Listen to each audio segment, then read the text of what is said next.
바이든은 경제나 선거 때문인지 하마스 사태 이후 확전을 우려하면서 굉장히 몸을 사리는 분위기고 그 틈을 이란이 끊임없이 파고들면서 인내력 테스트하는 모양새입니다. 이란의 지원을 받는 예멘의 후티 반군은 계속해서 홍해를 지나는 선박을 공격 중이고 이란도 호르무즈 해협은 물론이고 인도 서해까지 드론을 날려서 선박을 공격했습니다. 그로 인해 인도와 파키스탄까지도 해당 지역의 함정을 급파했습니다.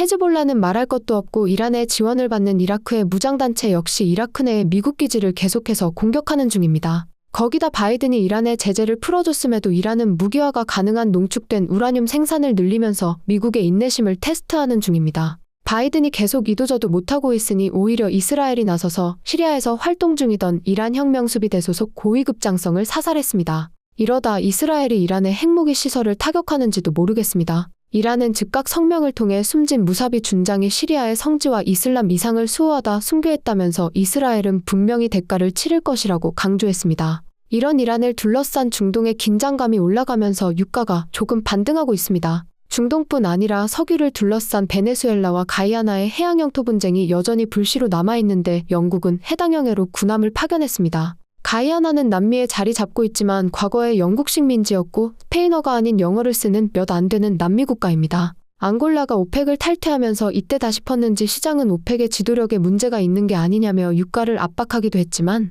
카타르나 인도네시아처럼 오펙을 탈퇴했던 국가들이 있었고 앙골라는 본인 쿼터도 못 채우는 등 오펙 내에서 인지도가 높지도 않았기 때문에 실질적인 영향은 적어 보입니다. 이유 불문하고 거국적으로 유가 슈팅을 하던 헤지펀드들도 9월 이후 처음으로 살짝 방향을 전환했습니다. 특정 지역의 정치적인 긴장감으로 올라간 유가는 확정같이 극단적으로 번지지 않는 한 펀더멘틀의 뒷받침 없이 오래 지속될 수 없기 때문에 시장을 지켜봐야겠습니다. 미국 시추 공수가 줄어드는데 생산량은 오히려 늘어나서 코로나 전 기록을 경신했다고 알려드렸습니다. 참고로 시추공은 작년 이맘때에 비해 무려 157개나 줄었습니다. 유정건설 직원수 증가량인 프렉스프레드 수치로 봐도 프렉스프레드는 줄어들었는데 생산량은 늘면서 의아함을 자아냅니다. DUC 사용이나 기술력 향상 그리고 수치의 레깅 현상 등 여러 가지 복합적일 거라는 추론이 많지만 그중에서 EIA의 데이터 조작에 무게를 싣는 이유는 EIA가 데이터 기록 방식을 바꾼 이후로 생산량이 급증했기 때문입니다. 기술 발전으로 간주하기에는 불과 몇 달 만에 늘어난 수치라 많은 전문가들은 굉장히 라이트한 NGL을 일부 원유로 분류한 게 아니냐는 추측을 하고 있습니다. 음모론을 좋아하지 않지만 인플레이션과 금리를 낮추려는 바이든과 월스트리트 거기에 친환경 에너지 신봉자인 에너지 장관 제니퍼 그레놈의 조합이라면 충분히 가능할 것 같습니다. 글로벌 상업항공 편수는 작년에 비해 17% 정도 상승했지만 여전히 2019년 수준을 미치지는 못했습니다. 2024년에는 그 기록을 경신할 것으로 보입니다. 중국은 경제 회복을 위해 매달 수십억 달러의 유동성을 시스템에 공급하고 있지만 아직 별다른 효과는 보여주지 못하고 있습니다. 블룸버그는 내년 중국 경제 성장률을 4.7%로 전망했고 국제통화기금은 4.6%, 골드만삭스는 4.8%, JP모건은 5.0%로 올해보다 살짝 낮은 전망치를 내놓았습니다. 대표적인 안전자산인 미국의 10년 만기 국채금리는 한때 5%를 넘어가기도 했지만 결국 1년 전 이맘때 비율로 회귀했습니다. 2009년 3월 이후로 원자재가 채권 대비 가장 비중이 작습니다. 실물 자산과 금융 자산 사이에 극단적으로 역대급 가치 평가를 기록하고 있다는 말이기도 합니다.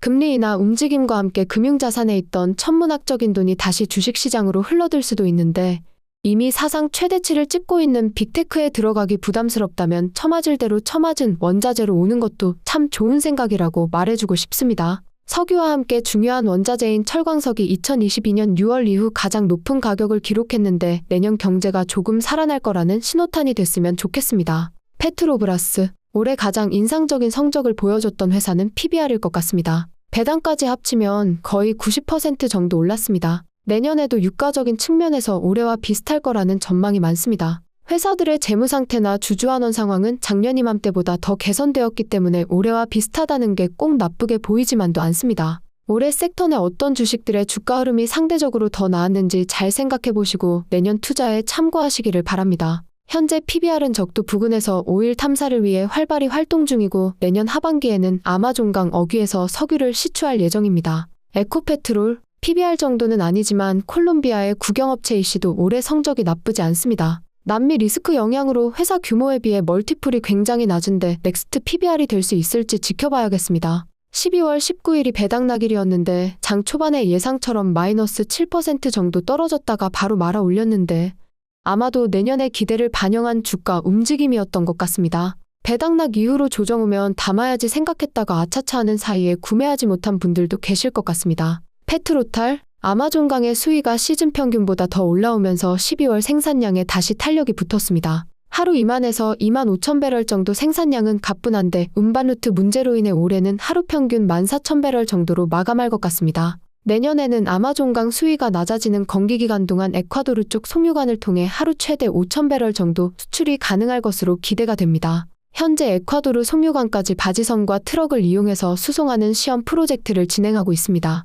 옵시디언, 오비이는 계속해서 시출 라이선스를 받는 중인데 본인이 생산량을 늘리겠다고 한 말을 그대로 실행 중인 것 같습니다. 생산량을 늘리면서 부채도 줄이고 자사주 매입도 할 계획이라 유가가 최소 평균 75달러위를 유지해야 세 가지 모두 진행할 수 있을 것 같습니다. 내년 유가를 72.2달러 정도로 낮게 봤을 때 예상 FCF인데 오비이는 생산량 증가에 카펙스를 갈아 넣다 보니 낮은 유가에서는 FCF가 마이너스 될 수 있습니다. 수치만 제왕이 VAT는 유럽 천연가스가 주력이다 보니 낮은 유가에서도 굉장히 높은 FCF를 보여줍니다. SGY 배당을 7% 이상 주고 내년 상반기에 부채 목표를 맞추면 주주환원이 25% 더 늘어나기 때문에 현재 굉장히 저평가로 보입니다. 발행된 주식수가 적어서 자사주 매입을 시작하면 효과가 좋을 것 같습니다. CPG 역시 최근 인수로 조정을 크게 받았던 충격이 정리되었고 내년의 기존 예상보다 카펙스는 조금 줄면서 생산량은 더 늘어날 거라 현재 가치가 나쁘지 않아 보입니다. BT는 인수한 ROCC의 최대 주주였던 주니퍼가 최근 락업 기간이 지나면서 다시 나머지 소유분을 대량 판매 중이고 이에 편승한 쇼팅 세력들도 있는 것 같아서 당분간 주가가 압박받을 것 같습니다. BT의 내부자들은 아랑곳하지 않고 계속 사들이고 있습니다. ATH와 CVE가 서로의 듀번이 자산을 가지고 합작 자회사를 만들었습니다. 오일샌드 자산에 집중하기도 바쁜 ATH 입장에서는 기술력과 자본이 있는 CVE와의 합작이 큰 의미가 있을 것으로 보입니다. LNG 캐나다를 비롯한 북미 LNG 수출 송유관에 큰 지분을 가지고 있는 미드스트림 TRP의 최근 주가 흐름도 굉장히 좋습니다. 주가 상승에 힘입어 8%가 넘던 배당이 6.7%까지 내려왔지만 LNG 미래나 금리 인하 기대감으로 주가 흐름은 쉽게 꺾이지 않을 것 같습니다. 워런 버핏은 옥시 지분을 더 구매해서 옥시 지분을 28% 가깝게 늘렸습니다. 어떤 이유에서건 워런 버핏이 석유 주식을 계속 사들이고 있다는 것도 조그만 위안입니다. TNT, 캐나다 리츠 주식 TNT는 계속해서 자사주를 매입 중입니다. 하지만 6개월 배당 정지 발표하고 주가 역분할 이후 11월 말에 바닥 찍고 나서 불과 한 달도 안 돼서 70% 정도 올라왔습니다. 계획대로 자사주는 계속 사고 있지만 현재 주가가 10.8달러인데 억만장자 CEO는 8달러대 이후로는 아직 오픈마켓에서 구매하지 않고 있기 때문에 주의를 해야 할 것 같습니다. 금리 인하 기대감과 강력한 자사주 매입으로 워낙 짧은 기간에 반등이 크게 왔고 롤러코스터 같은 주식이라 내년 4월에 배당 재개 소식을 전할 때까지 변동성이 엄청날 것 같습니다. 오케이, 거기까지.